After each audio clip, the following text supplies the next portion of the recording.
Thanks, everybody. Thanks for joining us today on Inside Manufacturing. I'm Todd Bingham, President, CEO of the Utah Manufacturers Association. Pleased to have with me again today Dr. Tulinda Larsen from the UAMI. And we're pleased to talk today more about some study and some economic data that Tulinda's gathered for us on market demand and managing production levels and what's gone on with market demand after, well, maybe not after COVID-19, but as we start to wrap up there. So Tulinda, thank you for being with me again today and excited for our conversation today. Well, great appreciation to Utah Manufacturers Association for having this facility available to do these podcasts. Yeah. And I have to shout out to you. Congratulations again for being named to the National Association of Manufacturers Board of Directors. Well-deserved honor, and it certainly elevates Utah on a national level for manufacturing. So thank you very much for your service on a national level. Absolutely. So let's just get in. I have a couple of slides and then let's really chat, because I know you just had a board meeting and we've been meeting with some of our members, and we talked in January, and what a difference a couple of months makes, what a difference a full quarter's worth of data makes. General economic trends are looking to a boom by the end of 2021. Let me interrupt you just for a second, Tulinda. It looks like we may have an audio technical issue here. Let's just make sure we've got it back up. But we were muted before we started. Okay, so I just wanted to make sure before we continued on into the economic trend discussion, but it would appear that it just looked like somebody asked. Someone asked whether we had audio. So if you're on the Zoom call and you can hear us, give us a thumbs up in the chat so we make sure that we're this conversation is going to other people besides just Tulinda and I. Which we're happy to have. We're happy to have that conversation. Like to do that last time. But we definitely want to do that. So great. All right. So sorry to interrupt you, Tulinda. Not a problem. Let's jump into economic trends. Yeah, so last year at this time, we had a very uncertain future. People were even talking about the Great Depression, that we would get as bad as 1931. We had 22 million jobs lost between just February and April last year. The S&P dropped 34% in a month, which scared everybody. And the US GDP dropped a staggering almost 32%. Which caused the Fed at that time then to drop interest rate to virtually zero to kind of stabilize the economy. So now as we sit here going into the third quarter of 2021, looks like we've got containment of COVID-19 underway, that the vaccines are starting to open up our economy. Jobs have recovered, bounced back a lot more than we thought they would, to an unemployment rate of 6.2% for February. And Utah has returned to a 3% level, which as an economist, crazy. That's virtually full employment, which is, again, a challenge that we had before we went into the COVID recession, that workforce. Stock market has recovered more quickly than the economy. S&P is now up almost 50% from last year. GDP is down only 3.9%, and the Fed has kept the interest rates at zero to keep the control of the growth in the economy. So the outlook going into the balance of the year is we're going to recover to pretty much normal business by the end of 2021. The Utah unemployment is going to stay at this virtually full employment level. The stock market is affected by lots of factors, but it looks like we are on the other side of the impacts from COVID-19. And the GDP is forecast to be at 5.5% by the end of the year. A normal average of good, we're happy when we see a GDP at 3%. Sure. So 5.5%. And then if you watched 60 Minutes on Sunday, you saw that the Fed chairman is not going to raise interest rates. He's committed at least into 2022. Excellent story. Second good news story we're able to present here is that the Biden administration is committed to manufacturing. There's a key focus on bolstering the manufacturing industry in the Jobs and Infrastructure Bill, which is also known as the Build Back Better for America workers. Within that package, there are multiple funding opportunities for existing programs and bringing in new programs. Indeed, our MEP programs are scheduled in this or proposed to be quadrupled. So what this means is that our manufacturing industry is likely to see, of course, this is going to go through Congress, Sure. and it's not going to look anything like this when it comes out the other side, but something will be there.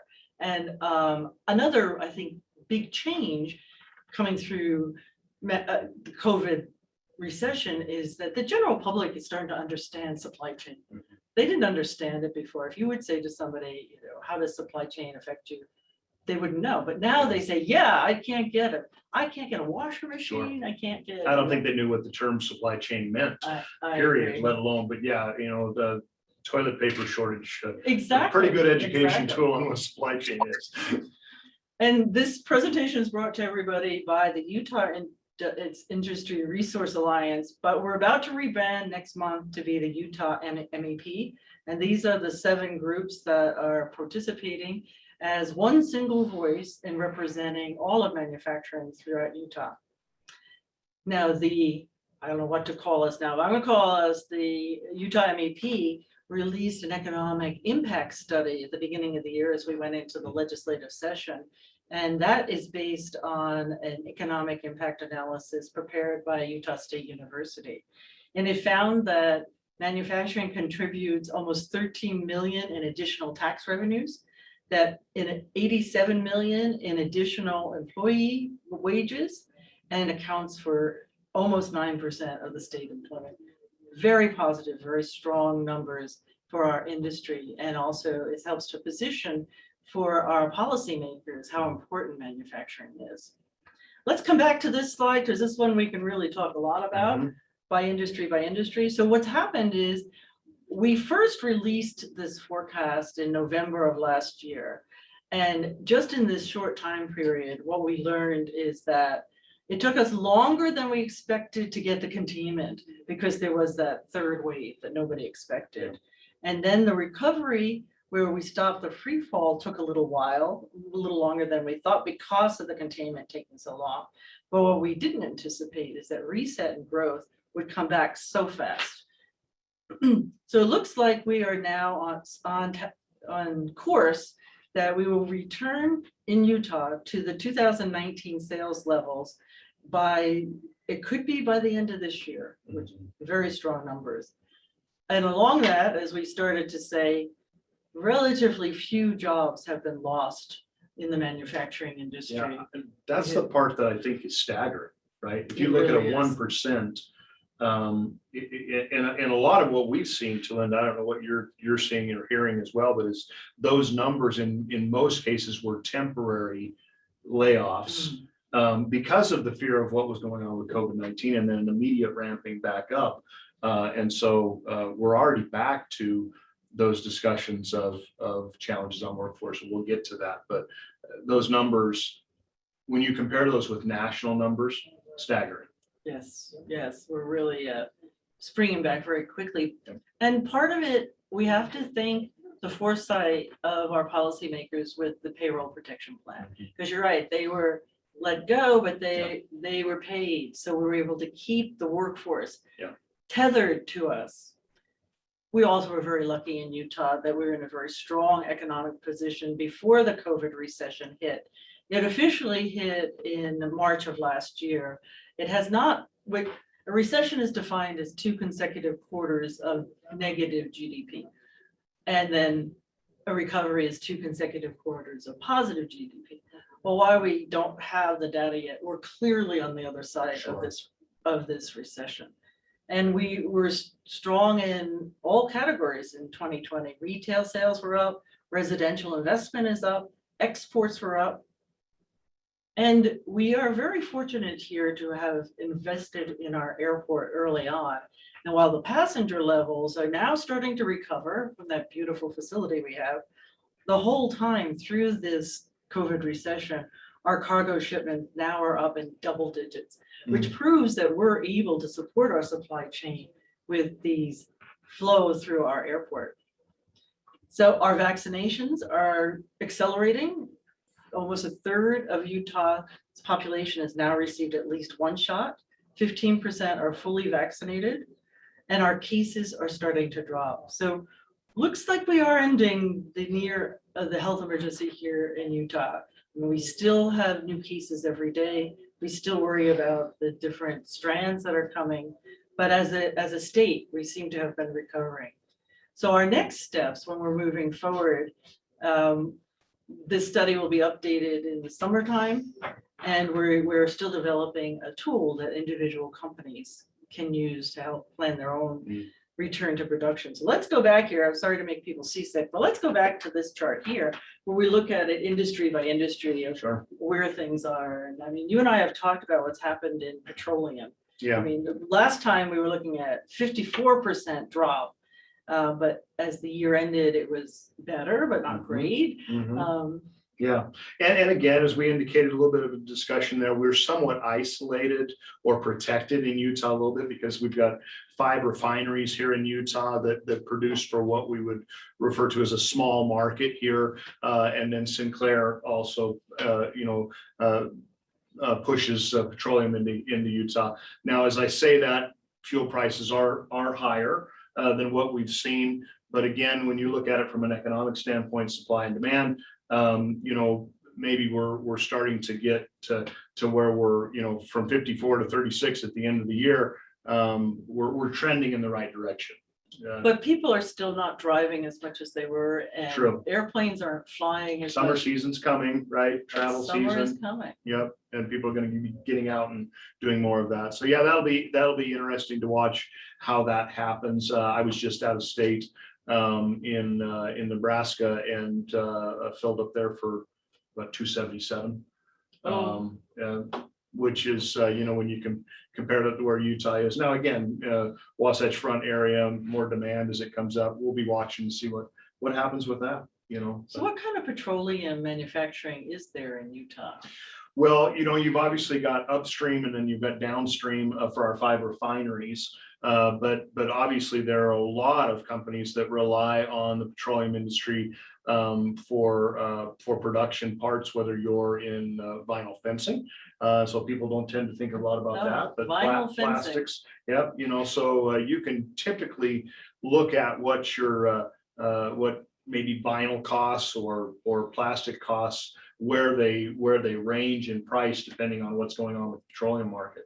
And the mining market as well. Again, in some of those areas, we've got companies in Utah that are manufacturing products that are coming out of the mining sector or out of that petroleum sector.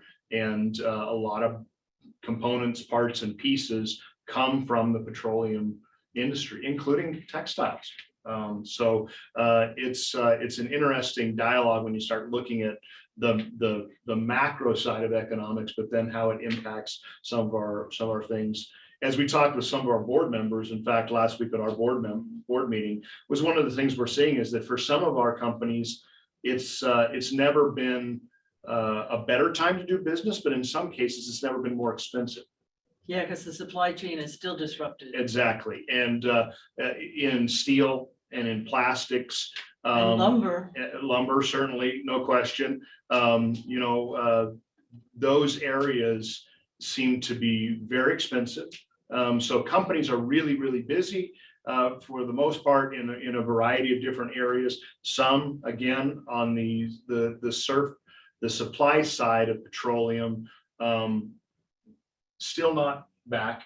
So that you mean like back. Exploration? Is that what you mean? Exploration, definitely. And those companies, they're, as we indicated last time, a lot of our machining, tooling types of companies in Utah provide a lot of work for exploration and the upstream side of oil and gas. And that's just not back to levels that it was previous. And so those folks, generally our machine shops and those CNC milling types of operations, many of them are diversified in a couple of areas.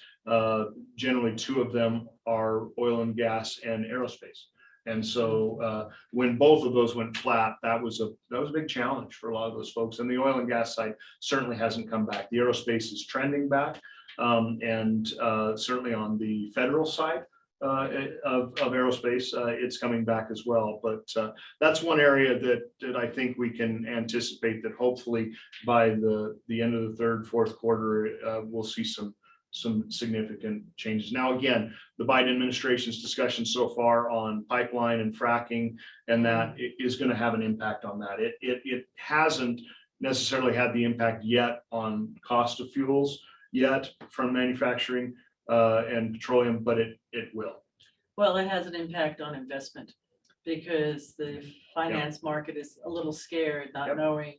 Capital's fickle, no question. Capital is fickle, and you Yeah. put in a wild card like canceling the pipeline, and Yeah. it definitely will have an impact. Yeah. Our next No question. area is medical equipment and pharmaceuticals. Yeah.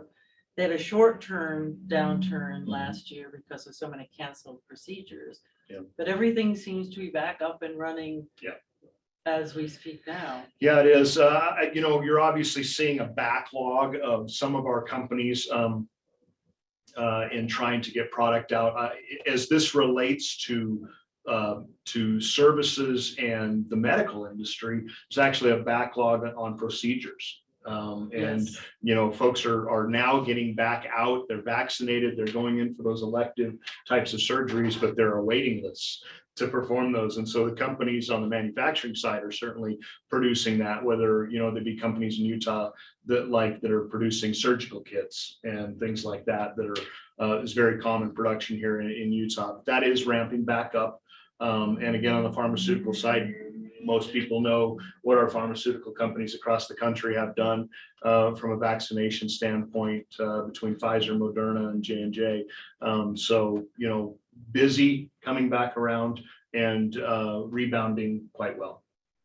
And our next is aerospace and defense, which is a very large part of the manufacturing industry here in Utah, particularly for our membership with the advanced materials and advanced manufacturing. And we found last year that really the commercial aerospace just dropped off the cliff. They just stopped flying, and aircraft got grounded, orders got canceled. Defense continued to, shall we say, march on forward. But now travel is beginning to return, and we're starting to see Airbus and Boeing looking again at getting back into production. Oh, we also had the MAX issue, the 737 MAX issue. And now that's back flying again. Yeah, and just had some big orders for 737 MAX and 787 coming back online. As we've said before, the 787 horizontal stabilizer is manufactured here in Utah and through Boeing, and then Northrop Grumman's is just exploding and doing a lot of work there. One of the things that we don't think a lot about sometimes too, Tulinda, is that commercial side of aerospace.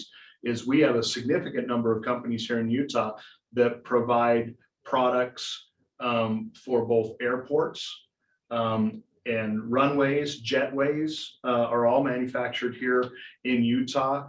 Both internal jetway systems and external systems for small regional jets. We do a lot of thermoforming and a lot of injection molding for insides of airplanes in different types of classes, whether they be Airbus or Boeing.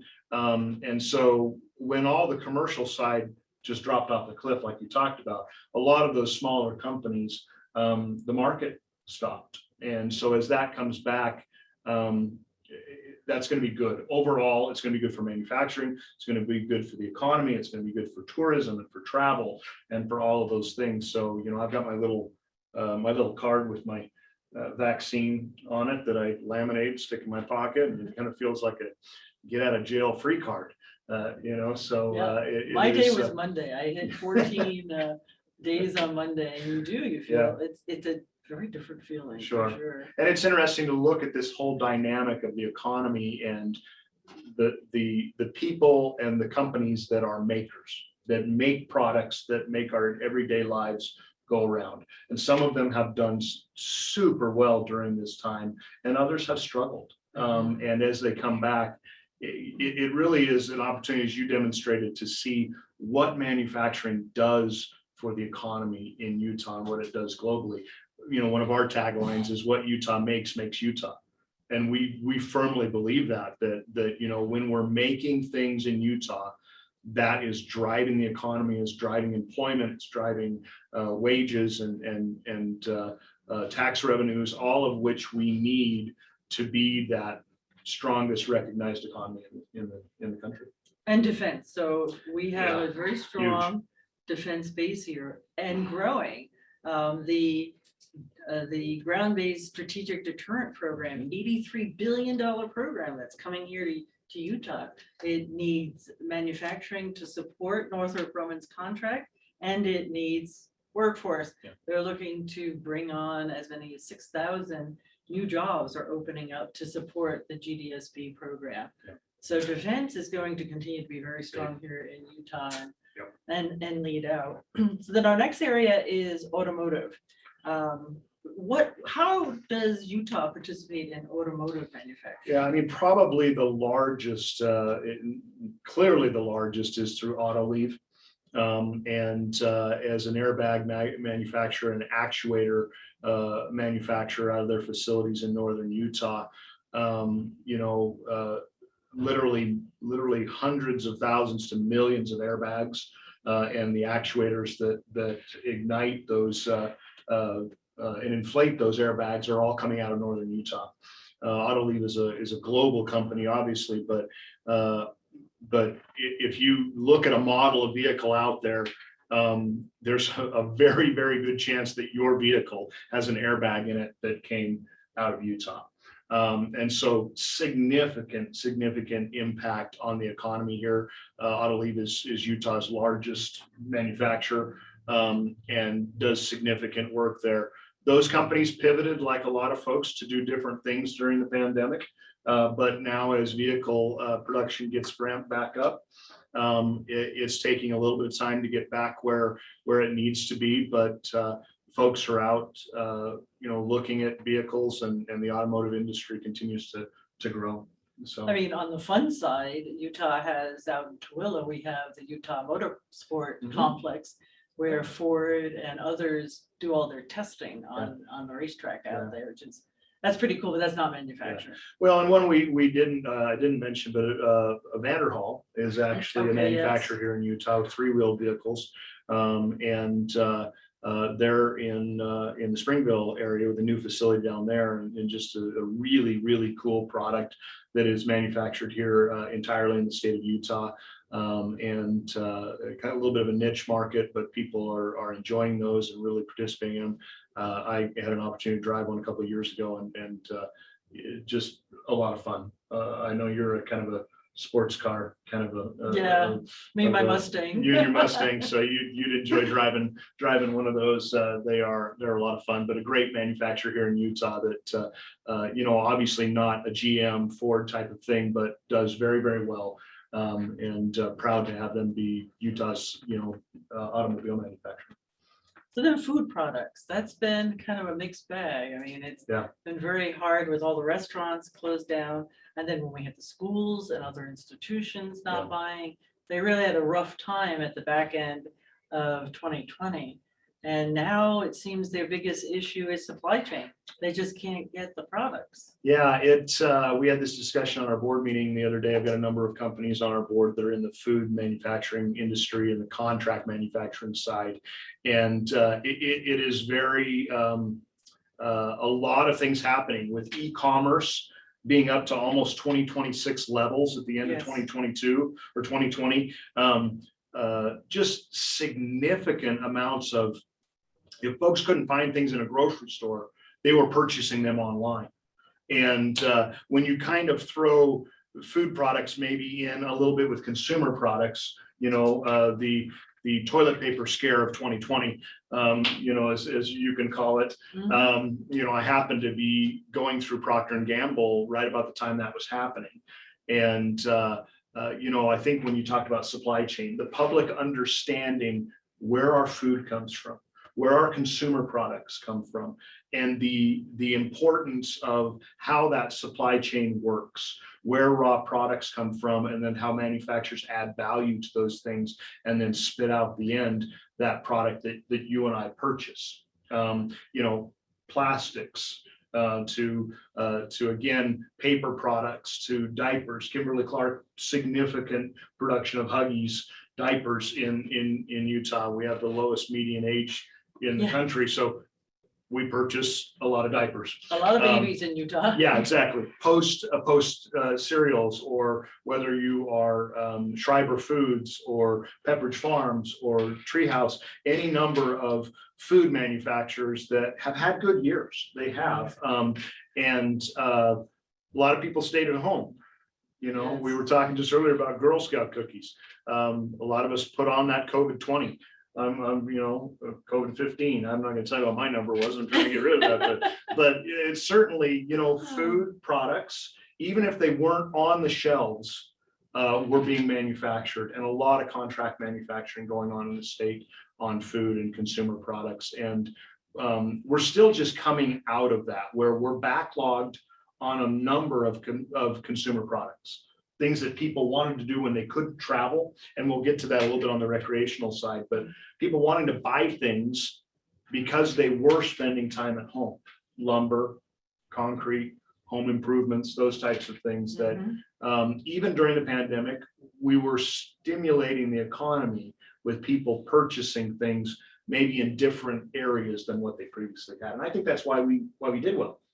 Thanks again to the stimulus programs. I mean, they were enormous programs that were rolled out last year to keep our economy moving and going. And I think you're right. It's through the stimulus program that we were able to keep some of the jobs in place, and also the manufacturing, and being able to meet the demand and increasing the demand.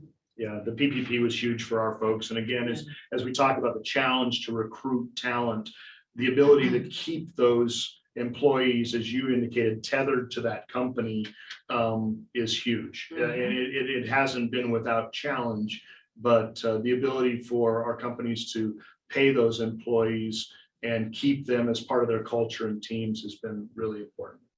And so then we look at metals, and metals in Utah, you're really talking primarily Rio Tinto. That's our largest metals producer. They've got their smelter back online. They're expanding their product line to new innovative metals. It is certainly something that, when you look at copper, and if we just focused on copper, obviously they mine molybdenum as well, or moly as it's referred to. They get silver and gold out there as well as a byproduct, but now bringing in Petroleum as a new product. We mine and harvest beryllium, rather bertrandite, which becomes beryllium in Utah, which is there is beryllium in every smartphone and computer, etc. Only place in the lower 48, it's mined in Alaska and in Utah. And so as we look at maybe not rare earth minerals, but those that are more specialized, they become much more important as we go down the road, as we start looking at battery technology and different options for renewable energy and other types of sources. Copper is a huge player in that. Copper is huge in home construction, as you look at right now, booming in the prices, etc. So those core metals and minerals become really important in the overall economy of what we're doing. And so, Rio Tinto is always Utah's #1 exporter, and has a massive multiplier effect for the company and the individuals who work for them in maintenance and others. So having them be healthy in the state is a big economic boost for us, something we need to continue to work on. And so the fun side of the economic outlook is recreational products, equipment, products, and services. The sale of these recreational bikes and skis just skyrocketed as we didn't want to travel, but we had to get out of the house and do something. So we got on our bikes, we bought our running gear, we bought our home equipment, we bought our skis and snowboards, and got outside, and it really, really impacted the sports Yeah, manufacturing. and it did pick winners and losers a little bit, in that, this happened in February and March of last year. Ski season gets cut short, Mhm. and that impacted the ski industry fairly heavily. We had some companies in the ski equipment side that have struggled and are starting to see a rebound on that, as we had a ski season this year that maybe didn't get as much snow as we wanted, but relatively successful ski season given COVID-19. Obviously outdoors camping,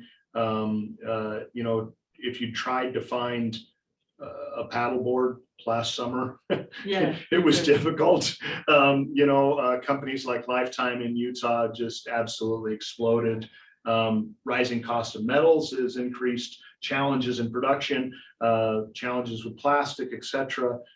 Companies, trailer manufacturers like a Beam trailer, ramping up. We've been doing some work with Escapade, Yeah, these little trailers that you Yep. can take out into the backcountry. large ground clearance, you can haul them anywhere you want. Yeah, So the ability to really produce those products was important. Again, there's still a backlog on some of those products because there was such a demand. People buying bullfrog spas and hot tubs and things like that, trying to gear up. And so it's been a challenge for our companies, but boy, they have stepped up to the plate with increased productivity and throughput and addressing issues to try and produce more product because the public was after that. And so, farmers are famous for saying they make hay while the sun shines. And during this case, for some of our manufacturers, when the market jumped, they needed to be able to meet that demand. While that again is good, it did pick winners and losers. And I think overall as a market, we're looking to getting back to the stability of a market that perhaps due to the pandemic didn't pick winners and losers, because I want to make very clear that there are companies out there who struggled seriously and absolutely still struggle, and our hearts go out to them. The PPP funds to try and help them get through this time to get back to some normalcy. I've got a little bit of an article coming up in our magazine the end of the month that you guest wrote for as well, that talks about that roles, responsibilities, shop floors, routines, schedules, everything changed. Everything changed. And our companies have had to deal with that. And in many cases, it's not quite back to normal. And they're still going to struggle. And what is that normal? Will they still have part of their shops that continue to work remotely, or will they bring those back in house? Those are dialogues and discussions that our companies are still having today. absolutely. So which kind of pivots us now to talk more about general issues. And again, we have to recognize how our state, our governor's office stepped forward with so many programs. The first program of the bridge loan to help get our companies just to start taking part in the federal programs was huge. And then the programs for workforce, to help companies with rent, with mortgage payments, and then our state programs that were very focused on helping companies make those changes. The COVID, putting up the plexiglass or whatever else they had to do, and then stepping up and having a program to pay back employers when an employee went out on sick leave. Absolutely.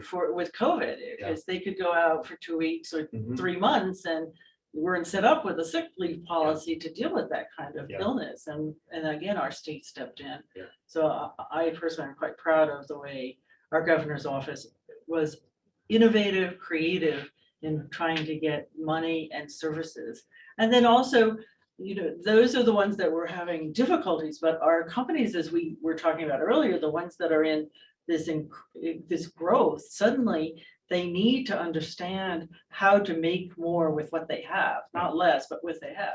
And that's where our partners here with the Utah MEP, the programs that you all offer and Impact Utah, to help go into a company and provide them. Well, you just had a lean session. Yeah, we had our first session this morning, had 150 attendees on it. Wow. Because you're right. I mean, folks are looking at how do we be more efficient? How do we remove waste? How do we get our product from point A to point B in the most effective way possible?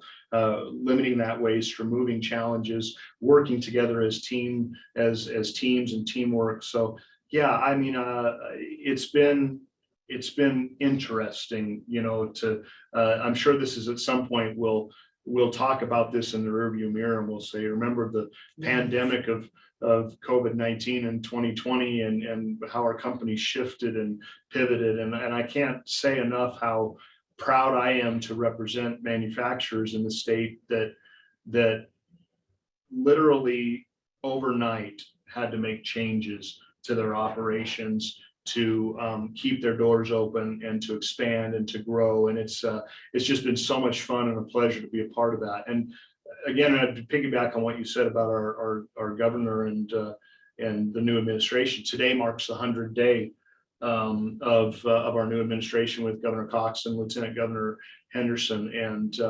I'm not a big fan of social media. I posted today about that, and there was a lot of hate posting, I guess is what you call it on there. But I'd encourage our public to take a look at the other states and how they're addressing this and the challenges, what their economies look like, and then take a look at what we've done. And you indicated that 3% unemployment and to distribute the vaccine so effectively since the beginning of the year and the ramp up of those. In fact, we helped some of our companies that have clinics get access to the vaccines to be able to vaccinate their employees. And 5 days after we had a conference call with the Department of Health to set up those companies, one of our companies called me and said, we got 225 vaccines 2 days ago, and we distributed all of them to our employees at our own facility. That's not happening around the country like it is here. Yeah. And so I think we need to take a minute and put the partisan politics aside and talk about how effective our legislature, our governor, and our administration in the state has been in trying to get Utah back to business and get us back to growing and succeeding. Again, 6%, 6.5% unemployment across the country, and Utah is less than half that. And a shout out to UMA, because at the very beginning, when everybody was looking for face masks, your team stepped up. Our guys were awesome. Kudos to Ryan and Cedro, who we stepped in and facilitated through 20 of our manufacturing companies, cut and sew operations across the state. We helped manufacture 2.1 million masks, and it's kind of funny. I said to somebody the other day, I showed up and I was like looking for my mask and I couldn't find my mask. And it's kind of like the cobblers, kids have no shoes. I'm like, we made 2.1 million masks and I couldn't find a mask. And I was out trying to find a mask that I could wear. But yeah, it was a pleasure to be a part of that. It helped put some of our companies to work, help them pivot from the smallest companies pivoting to make masks to Autoliv pivoting to make masks. And then we have DPS skis pivoting absolutely. to make to face shields and everything. And Alex is one of those companies with DPS that I indicated that was hit pretty hard on the recreational equipment side. But we're hoping things come back for them. But again, it was those types of companies out there that we wanted to try and see. And again, with all due credit, our governor and our administration said, how do we help these companies survive? Mm-hmm. And we all did that personally as well. We all picked that restaurant we love, and we said, how do I go to that restaurant and order food and have it delivered? And we talked about that. I mean, we did that with 5 or 6 of our companies and said, make sure they survived. And I think that's one of the big things about Utah is that we dig in and we say, this is the thing that needs to happen. And we all do the right thing. And so, the future is bright for us. We're starting to come out of this. I don't think we're completely done. we're No, coming really, when you look at the numbers, it'll be first quarter of Yeah. next year before we get back to 2019. Yeah. So we don't really see growth until 2022. Yeah. We see recovery. But we did this a couple months ago, I know. and we're now both vaccinated, and we're Yes. here without our face masks. And celebrate those little successes, and from the inside of a manufacturing facility, I don't think a lot of, certainly the people on the podcast or on the group here know, but the challenges of manufacturing a product and trying to stay 6 feet apart from each other. Yeah.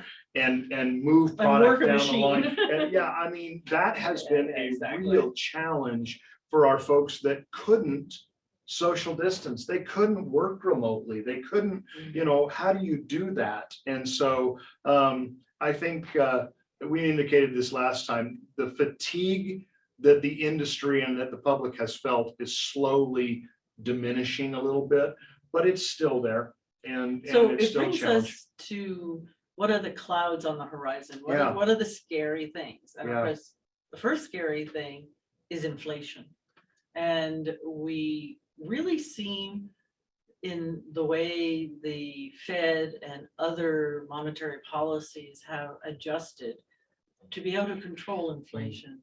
Yeah. When, if you watch 60 Minutes, they're saying they're keeping the interest rate low, but if we see inflation going up 2% consistently, they'll start to address it. But that is definitely a economic fear, is if we do see then a period of inflation. And the second is, are we in a bubble? Will we, now is this big boom that's coming, pent up demand that'll be spent and then will drop again. So are we going into a bubble? Yeah, I mean, you're the economist, so I would never second guess. But I hope, and I feel like as I visit with people, there is a resurgence on buy local. There's a resurgence on buy Utah made. There is an understanding of the supply chain, which I think long-term is going to have some impacts as we look at export import. I'm going to have Miles Hansen in here with World Trade Center in about a month, and we're going to talk about export import and Excellent. what happens post-pandemic and what we see changing. It's not without challenge right now, because one of the things that, while we talk about buy local and buy Utah made and US made, it's important to understand that while we want to do that as much as possible, we're still a global economy, and we still have component parts and pieces that come in from out of the country and are part of that process. But I hope we learn some things from the supply chain challenges that went through this in the pandemic, and how we make adjustments here in the US to address those issues long term. I mean, one of the things I know you're addressing with the National Association of Manufacturers is, as a nation, we don't have a national manufacturing policy strategy. And my personal hope is that this very difficult time we've come through will enlighten to bring to the point where we look very carefully at the value of our manufacturing industry, and again brings to the reshoring, to bring as much as we can produce back to the United States with automation, with higher technologies, to be able to compensate for the lower wages that we can get outside the United States, compensate with higher productivity in the United States through automation. Yeah, and there's got to be increased productivity. There's got to be automation and increased skill and high-tech manufacturing, advanced manufacturing. You're right. I think the one thing on the federal administration piece is that we've got to, if in one word, what we could do on a manufacturing policy nationally would be consistency. Yes. Let's get some consistency on what our agenda and our policy is for an American manufacturing plan. Manufacturers are very good at addressing and dealing with the consistent policies, procedures, permitting, regulations, etc. But when that target is moving, it becomes very challenging. As we had talked about, capital is very fickle. So for a manufacturer to look at what will it take for me to manufacture a part here in the US versus Asia, and to go through that process, invest the capital, work on that, become more efficient, more automated, get it to where we can manufacture that part in the US, and then a change happens in the administration that moves the goalpost. Then you look at that reshoring effort gets trampled over. And we've had that here in the state where a number of companies have brought products back. And then from changes in what has happened with multiple administrations and both sides of the aisle, they end up kicking that back overseas. There truly is a significant interest right now in reshoring. And I hope we have the opportunity through Congress and our administration and our manufacturers to try and get on the crest of that wave and ride it while, again, the public is much more, at least since I've been doing this, both from an ag, mining, and manufacturing standpoint, I've not seen this much focus and interest in buying Utah or buying American made in 25 years. And I hope we can ride that. Yeah, which brings us to workforce. In order to be able to bring back manufacturing, in order to meet the future demands of all these new technologies, we need a workforce. And here in Utah, we are doing a significant investment in high school, college, and we with UAMI through the Utah Defense Manufacturing Committee, we're going as low as kindergarten to start introducing manufacturing as a career, as an opportunity. Because it was pretty devastating last year when the Granite School District reported they did a survey of their students, teachers, and parents, and found out that by high school, 73% of the students were not interested in manufacturing. We've got to change that number. Yeah, and I think it goes back to what we said previously. It's not that manufacturing has a poor image. It's that generally speaking, it has no image. That's true.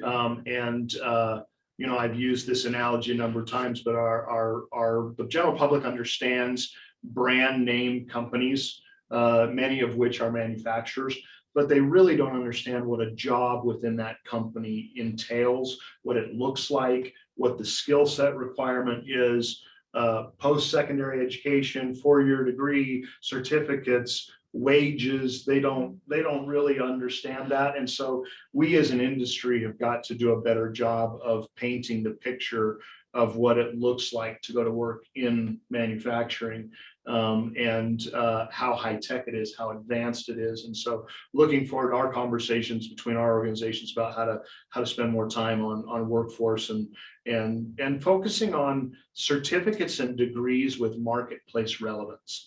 Because I think that's critical for us. Is we need to start to promote and push education, post-secondary education at all levels. And 4-year degrees are certainly a part of that, but we also need to push it at the level of certificates and our technical and college. technical colleges, 2-year degrees, whether it be welding or composite, advanced materials to machining to injection molding, all of those areas. And we need to get a collaborative effort on that to really address that. Something that we need to work on. Again, we thought we'd see a little bit of a dip. Yeah, we in thought we had that. a breathing area. And as we had our board meeting 2 weeks ago, that was the number one thing from our companies was, and it's exacerbated a little bit because as you saw massive increases, for instance, in e-commerce, we saw a lot of folks hiring now labor, not skilled labor, but labor at significantly increased prices, which has in some cases artificially inflated the market.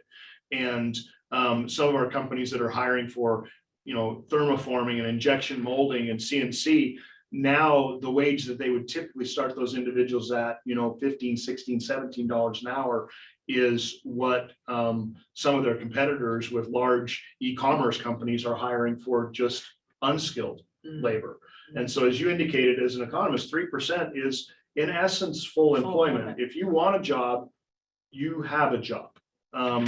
And so that is certainly causing a challenge for our folks.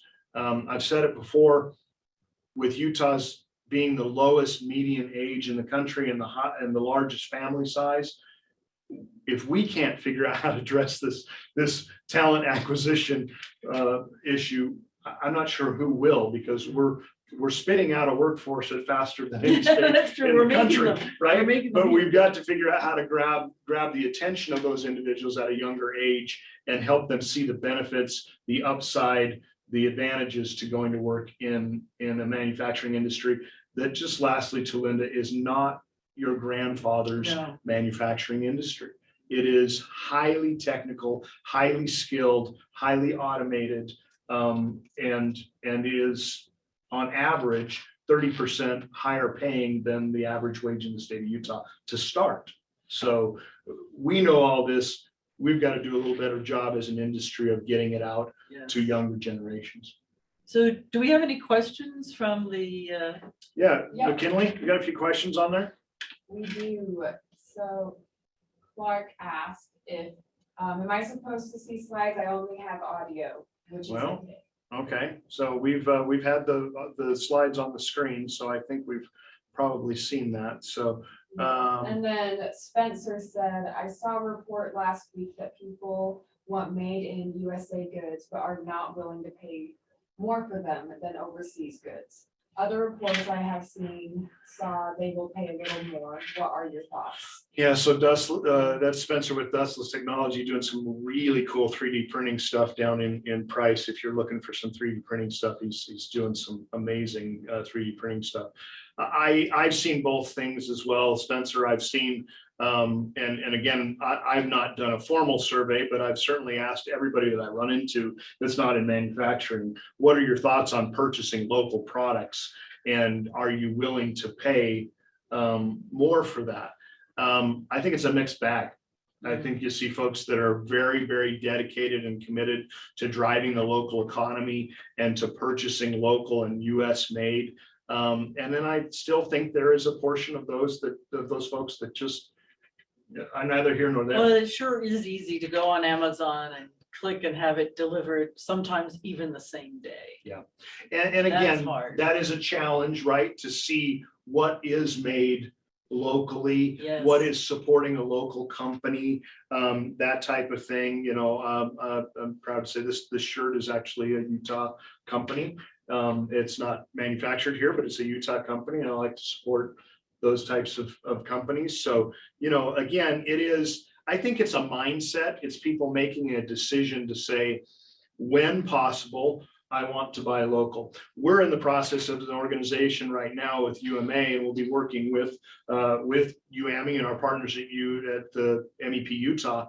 We're developing a Buy Utah Made campaign and website where we'll be able to promote to the general public companies that are headquartered here, have facilities here, manufacture here, distribute here, purchase from a supply chain here. So the average individual could go on and say, all right, I want to purchase this type of a product. What could I find in Utah that is made here? Not just food, textiles, component parts and pieces, whatever it is. You know, you want to buy a trailer, here's your options. You want to buy ammunition, here's your options. You want to buy belts, here's your options. And so part of what we believe, to answer Spencer's question a little bit, is I think the general public has an interest in it. It can be fairly laborious to figure out. They need a tool. What is made here locally? Yeah, I mean, the whole In Utah campaign, again, another. We'll be partnering with that. This is a nice companion to that. Yep. Yeah, and again, you know, we do a pretty decent job on that on food. If you wander through a Harmon's grocery store and you see the Utah zone, but beyond that, it is a challenge. And I find as I talk to folks, they said, I did not know that company was here in Utah or that product was made here. Well, then people will talking buy it. though, manufacturing to manufacturing, that's why we at.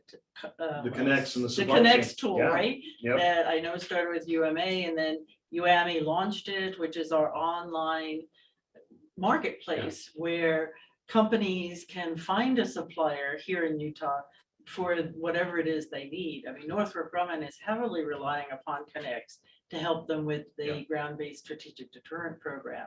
And now Utah MEP has taken it over. We have 8,000 manufacturers that have been loaded into Connects. So making it even easier for our larger companies, our OEMs, to find what they're looking for in Utah and not have to go outside of Utah. So that's certainly an opportunity there as we look forward to that. We're probably 4 or 5 months out on that. We've got everything in the process right now. We'll be working on that and developing it in conjunction with the Utah campaign. And we're really excited about that because again, as we focus on tourism, on retail, on manufacturing, other areas, the ability to purchase locally and connect those supply chains together just becomes a massive multiplier effect in Utah's economy. And, it's certainly something we need to continue to work on. So it looks like we're bumping up against the hour. We have One more question, McKinley. It says, we need more local R&D, maybe more tax incentives to support R&D. Okay. And that's certainly something that we have approached at the legislative level. A number of years ago, we were able to get some R&D in specifically for medical device, but we do need to look at some of the R&D tax credits. Again, we're looking at that on a national, federal level as well. We were able to do, I guess it's been 3 years now, the removal of all sales tax on inputs to production for manufacturing, which was a $60 million tax cut to manufacturers, which is a big deal. We continue to want to talk to the GOED and their new structure about incentives, which is something I've talked about before, possibly a dual path, incentives for out-of-state companies to relocate in Utah, and then incentives for organically grown companies, folks that have been here for a number of years, that have paid taxes and have contributed to the economy. We believe there probably ought to be dual paths to that with some separate requirements as to how you do that. And we'll be looking to visit with the legislature on how we perhaps might do that. So we incentivize the growth of our companies that have been here.